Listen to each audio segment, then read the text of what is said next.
Welcome to Vices and Volumes, the podcast that brings forgotten stories from the 1800s back to life. I'm Avril, and each episode I dive into old books, manuscripts and journals to uncover the fascinating tales, beliefs and characteristics that shaped our past. From gothic ghost stories to social customs, from scientific curiosities to supernatural folklore.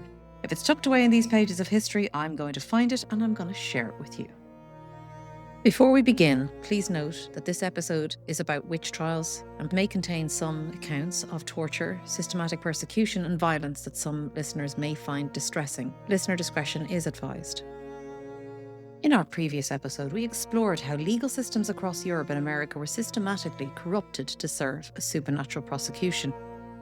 Now, in the second part of our journey through the Devil's Dominion, we turn from the machinery of legal terror to examine the supernatural evidence itself. The signs, spirits, and suffering that convinced entire civilizations they were surrounded by Satan's servants. In the summer of 1645, a self-proclaimed witch-finder general named Matthew Hopkins began a reign of terror across East Anglia that would see more people executed for witchcraft in 2 years than in the previous century combined. Hopkins didn't hunt witches through ancient folklore or religious fervour. He operated like a scientist, using systematic methods drawn from the most authoritative manual of supernatural prosecution ever written. Hopkins understood that witches weren't identified through random accusations, but through careful observation of supernatural signs that marked them as Satan's servants. According to Brian Levesque's research in The Witch Hunt in Early Modern Europe, Hopkins represented the professionalism of witch hunting, the transformation of supernatural persecution from local panic into systematic industry with standardized procedures and guaranteed results. The key to Hopkins' success lay in understanding that every witch possessed familiar spirits, demonic creatures that served as intermediaries between the human servant and their infernal master. They were physical creatures that required feeding, shelter, and care, and most importantly, they left evidence that trained professionals could detect through methodical examination. But to truly understand how familiar spirits functioned in witch belief, we need to explore the origins in medieval demonology. According to Richard Kekeffer's Magic in the Middle Ages, familiar spirits represented a merger of classical demon theory with Christian angelology, creating a supernatural hierarchy that mirrored earthly feudalism. Just as human lords required servants to carry out their will, so Satan required lesser demons to manage his human agents. My copy of the 1847 London Journal provides extraordinary detail about how these supernatural servants operated in practice. From chapter 25, here's a comprehensive description of the diabolic hierarchy that supposedly governed familiar spirits. The devil, who commanded the fair sisterhood, being fond of mimicking the forms of Christian church, used to rebaptize the witches with their blood, and in his own great name. There were attendant devils and imps who served the witches. They were usually distinguished by their liveries, which were a sad dun, grass green, sea green, and yellow. The witches were taught to call these imps by names, some of which might belong to humanity, others had diabolical sound. These were Robert the Jaxus, Saunders the Red Reaver, Roaring Lion, Thomas the Frere, Sweeney Roarer, Thief of Hell, Wait Upon Herself, Mac Hector, Robert the Rule, Hendry Craig, and Rory. These names, old and uncouth enough, are better imagined at least than those which Hopkins contrived for the witch he discovered, such as Pyewacket, Peck in the Crown, Sack and Sugar, News, Vinegar Tom, and Grizel Greedygut. The names of these demons carried weight and genuine terror across British communities.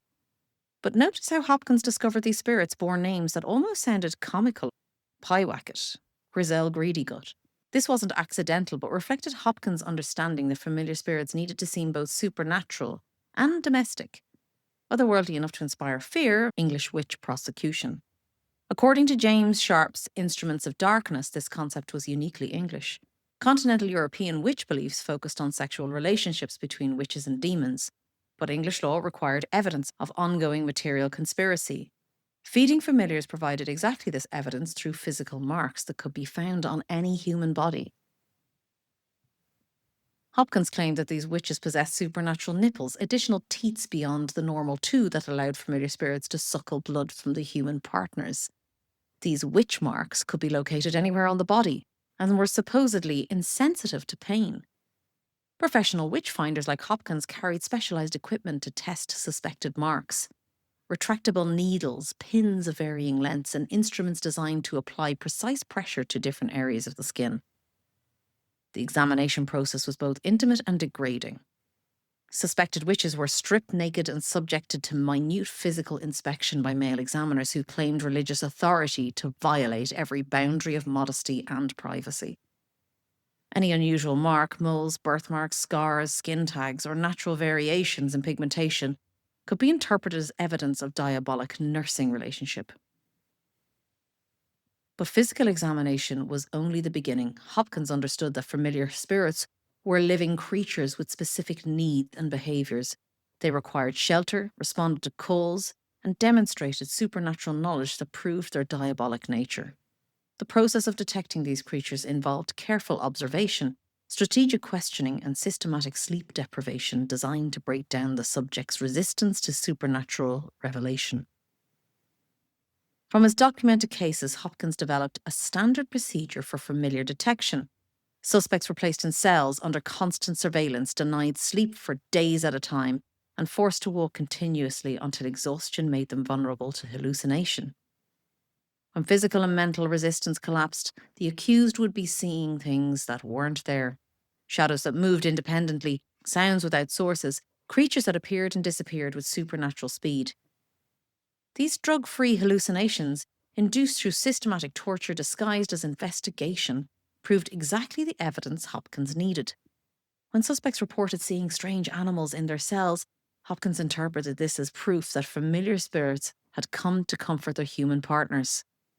The specific animals described as cats, dogs, rabbits, mice, insects became individual demons with names, personalities, and supernatural functions. One of Hopkins' most famous cases involved Elizabeth Clarke of Manningtree, whose confession under torture revealed an entire menagerie of familiar spirits. According to the trial records presented at the Essex County Archives, Clarke describes 5 distinct entities: a white cat named Holt, a red spaniel called Jamara, and a greyhound named Vinegar Tom, a black rabbit known as Sack and Sugar, and a polecat named News.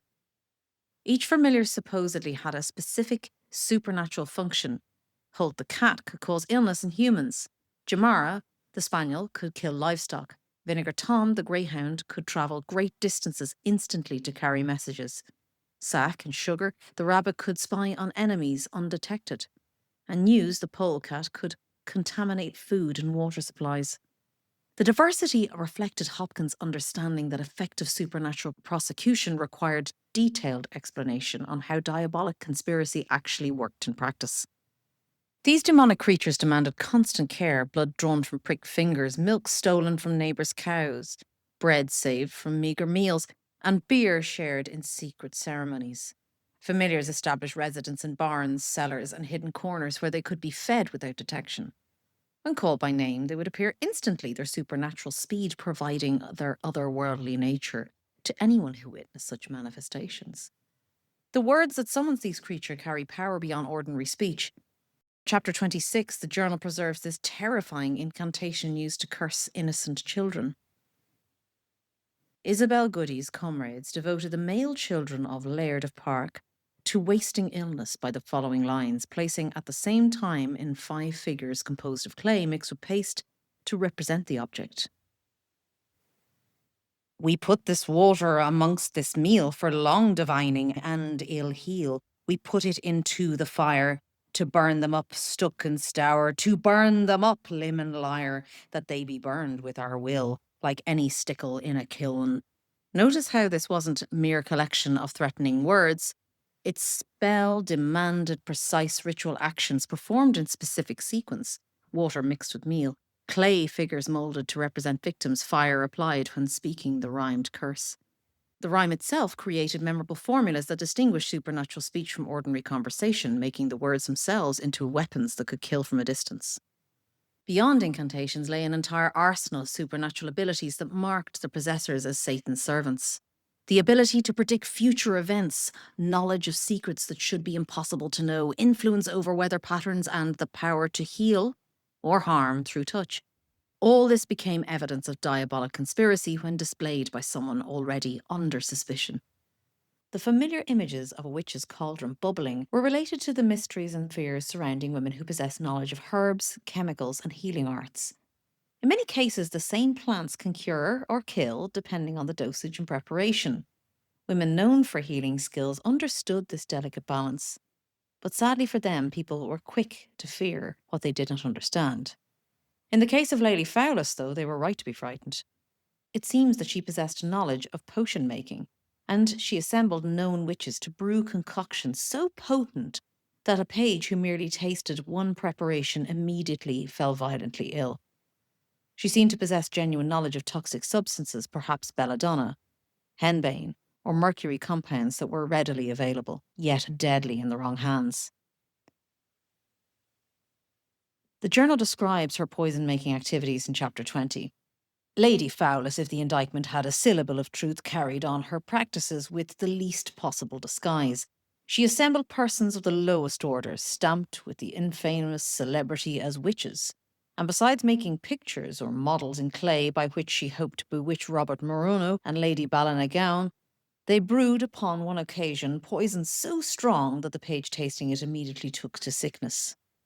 Healing knowledge could prove equally dangerous to its practitioners. Alison Pearson, tried in 1588, claimed her remedies came from the fairy consultation, yet her pharmaceutical expertise was sophisticated enough to treat high-ranking clergy. We learned that she provided medicine to Patrick Adamson, Archbishop of St Andrews. Alison Pearson, tried in 1588, had a long intercourse with Elfland, which appears to have commenced when she was but 12 years old. She had many personal friends among the fairies there, one of whom was a relative, William Simpson, Doctor of Medicine. She was in the practice of appearing to her friends in fairyland by the means of curing earthly diseases. The celebrated Patrick Adamson, an excellent divine, an accomplished scholar created by James V, Archbishop of St Andrews, swallowed the prescriptions of this poor hypochondriac. With good faith and will, eating a stewed fowl and drinking out at 2 draughts a quart of claret medicated with drugs she recommended. According to the belief of the time, the witch transferred the bishop's indisposition from himself to a white palfrey, a horse, which died in consequence. The idea that a hypochondriac bishop could consume stewed fowl and medicated wine, then transfer his illness to kill a horse, seems a little absurd to us and to the 19th century journalists. But for the people steeped in beliefs about diabolic power and lacking scientific explanations for the disease, such natural transfers seemed perfectly logical. The most notorious potions involved flying ointments that supposedly transported witches to Sabbath gatherings. Spanish Inquisition records from 1610 describe concoctions requiring the water of a frightened or irritated toad applied to the palms and feet. Modern analysis suggests that these contained powerful hallucinogens, such as belladonna, mandrake, and herbane, that provided vivid dreams of flight when absorbed through skin contact. It's sad to see how herbal knowledge intended for healing, contraception, help during difficult times, or for midwifery became evidence of supernatural conspiracy. When combined with cultural beliefs about diabolic transportation, women using these preparations for legitimate medical purposes would have often experienced drug-induced visions that tormented minds and interpreted as supernatural fact rather than a side effect of handling powerful hallucinogenics. Weather magic controlling the elements commanded particular fear because it demonstrated power over natural forces that belonged exclusively to divine providence. Storms that destroyed crops, droughts that killed livestock, floods that swept away homes.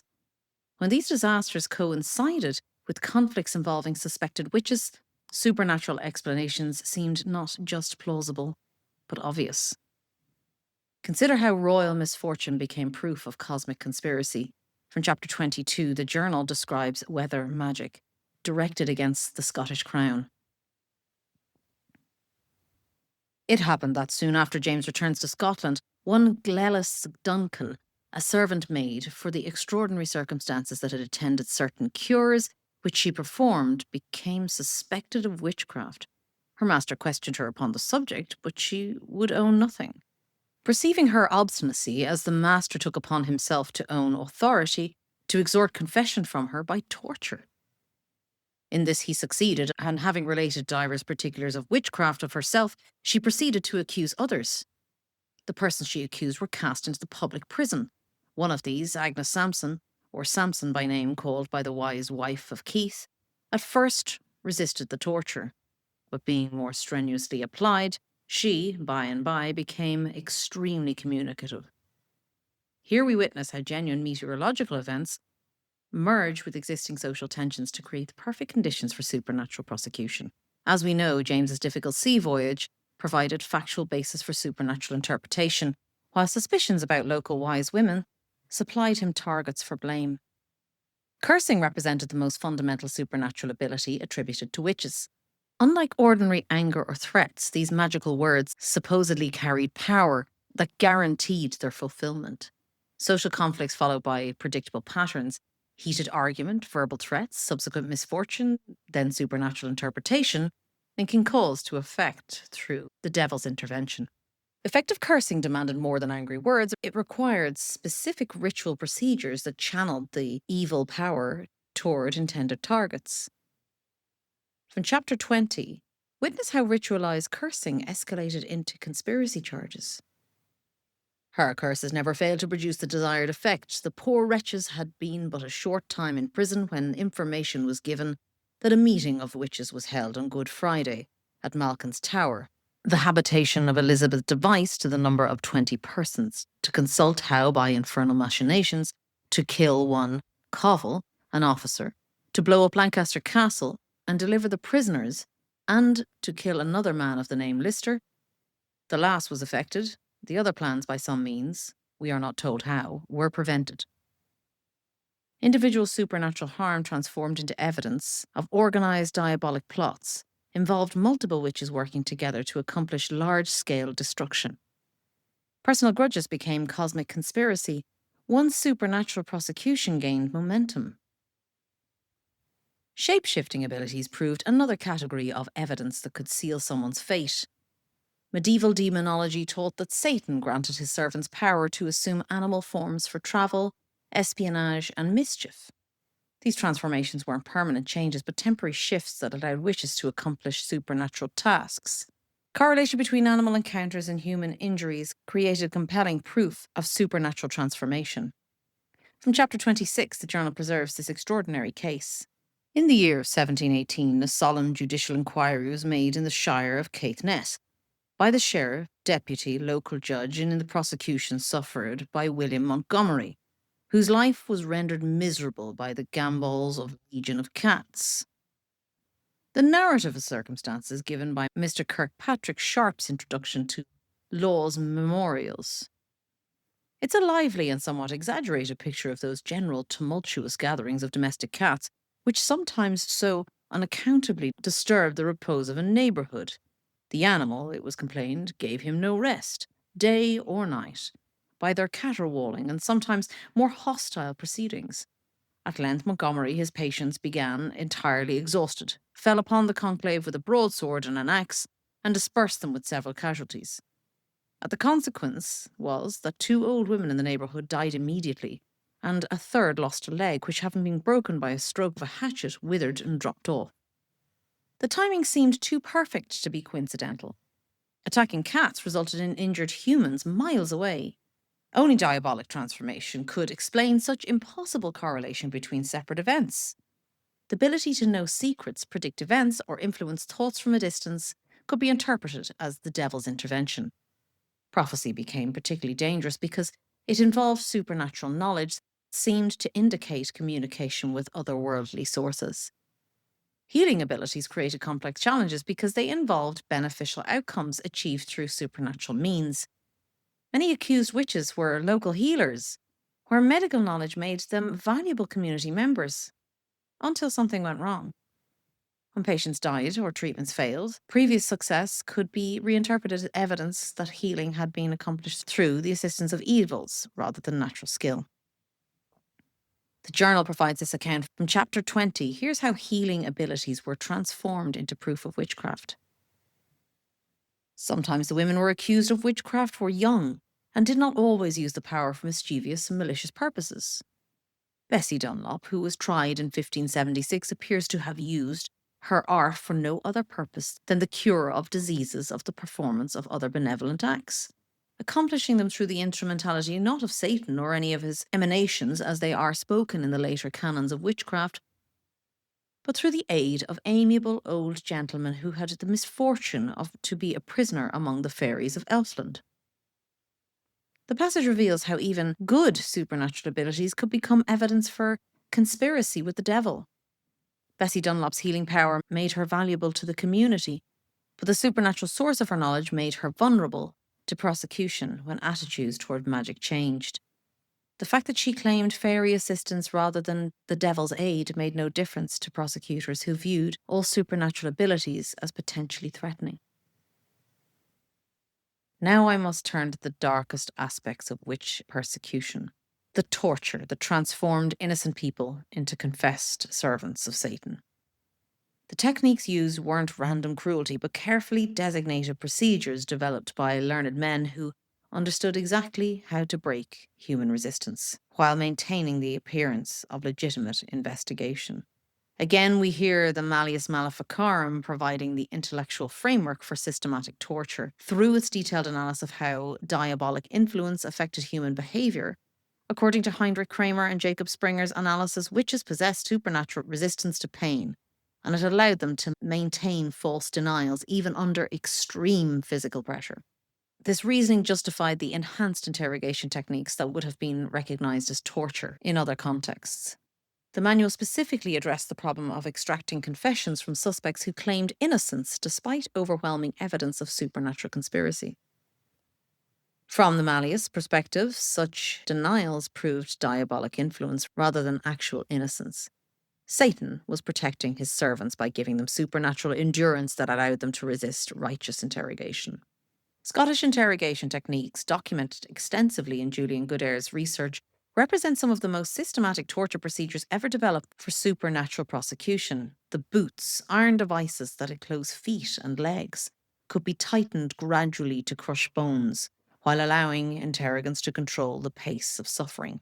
Thumbscrews provided similar precision for smaller bones, creating excruciating pain without immediately threatening life. This mentioned in chapter 22. The trials proceeded in the course of years, and confessions were obtained by torture with thumbscrews and boots and pricking with sharp instruments, while stranglings and burnings follow course.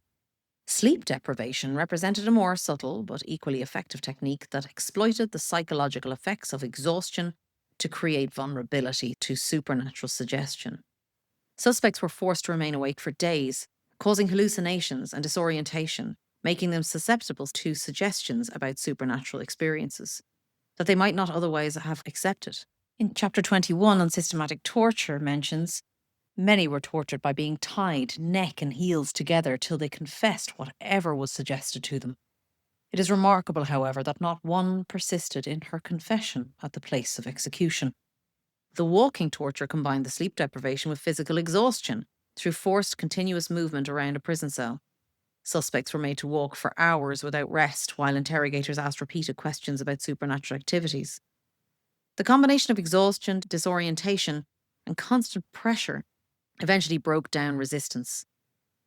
Pricking represented the most invasive form of torture, disguised as medical examination. The procedure involves stripping suspects naked and methodically testing every mole or birthmark, skin irregularity until insensitive areas could be found through the use of retractable needles and varying pressure techniques. This is mentioned in chapter 22 on the torture procedures. While the minister was in this doubt, a fellow named Begg was employed as a skillful pricker who thrust a great brass pin into the head of a wart of a woman's back, which he affirmed to be the devil's mark. The swimming test or ducking combined torture with supernatural trial through the theological principle that water, blessed for Christian baptism, would reject those who had renounced the baptismal vows through diabolic pacts. Suspects were bound and thrown into bodies of water. If they floated, they were guilty of supernatural conspiracy, and if they sank, they were innocent, but often drowned due to the testing process. The weighting test operated on similar logic, with witches supposedly weighed less than normal humans due to the supernatural nature and diabolic assistance. Any suspect lighter than expected for their apparent size could be declared guilty of supernatural conspiracy, while those heavier than anticipated had obviously used diabolic deception to appear a normal weight. Prayer tests required suspects to recite religious texts perfectly under extreme physical and psychological stress. Any hesitation, mispronunciation, or memory lapse indicated diabolic interference with sacred words. Since many accused witches were illiterate, elderly, or spoke regional dialects, this test virtually guaranteed failure amongst the most vulnerable populations, while appearing to provide objective evidence. The cumulative effect of these torture techniques created a system where guilt was predetermined and procedures existed only to extract confessions that provided legal justification for conclusions already reached. The methods worked not to find actual witches, but to produce confessions that satisfied the requirements. The painful practices and psychological torture broke down all defences and resistance that may have existed in the person, forcing victims into telling their tormentors anything that they felt would end the suffering. The damage and scale of victimization and state-sanctioned murder was staggering. The journal in chapter 21 records, in the town of Wolfsburg alone, in the course of 2 years, 1627 to 29, there were 29 acts of conflagration and more than 157 persons burnt, including not only women, but even children as young as 9 years old. The system guaranteed these outcomes by eliminating acquittal as an option. From chapter 22, we hear almost all the parties accused were executed, strangled to death, or burning to ashes thereafter. The majority of the jury which tried Barbara Napier, one of the witches having acquitted her of attendance at the North Berwick meeting, were themselves threatened with a trial for wilful error upon assize, and could only escape from severe censure and punishment by pleading guilty and submitting themselves to the king's pleasure. These weren't primitive cruelties, but sophisticated techniques designed by educated professionals who understood human psychology well enough to reliably produce desired outcomes. Every confession implicated additional suspects, creating expanding networks of supposed conspiracy that devastated entire communities until external forces intervened to stop the process. We've explored the intricate world of supernatural evidence that once convinced entire civilizations that they were surrounded by Satan's servants. From familiar spirits with names like Pyewacket and Vinegar Tom to elaborate potions and systematic identification methods, these beliefs created comprehensive frameworks that could transform any aspect of ordinary life into proof of diabolic conspiracy. The witch hunting era ended not through force, but through enlightenment. As better explanations for natural phenomena emerged, medical knowledge advanced, and legal systems evolved to require genuine evidence rather than supernatural speculation. These historical stories remind us that knowledge, critical thinking, and compassion remain our best defences against fear-driven persecution. The same human ingenuity that once created elaborate supernatural prosecutions eventually developed the tools to recognise and reject such thinking, a testament to our capacity for progress and moral evolution. Until next time, may your cats remain suspiciously lazy, may your birthmarks boringly ordinary, and may you never have to explain why you talk to your houseplants. This has been Vices and Volumes. I'm Avril. Thank you for listening.